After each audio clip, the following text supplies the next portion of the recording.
मनोज भाऊनी हे गाणं वामनदादाचं ऐकायचं. कृपया आजूबाजूला थांबल्या सर्व मतदार माझ्या मायबापांना विनंती आहे, नवतरुण बंधू भगिनीला विनंती आहे, आपण सर्वांनी या ठिकाणी अस्वस्थ व्हावं. आपणासाठी बसण्यासाठी अत्युत्तम अशी व्यवस्था या ठिकाणी केली आहे. वामनदादा काय लिहितात ऐका. अरे तुझ्या हत्तीची धडक मीच आहे, तुझ्या हत्तीची धडक मीच आहे, मग वज्रापरी कडक मीच आहे, मीच आहे. अरे जे जे वाट करू येतील तुझ्या गावाला, मग त्या गावाची सडक मीच आहे. त्या गावाची सडक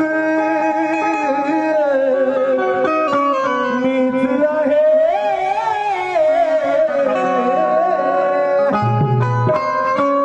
ऐका. अरे राव तुझ्या गोबा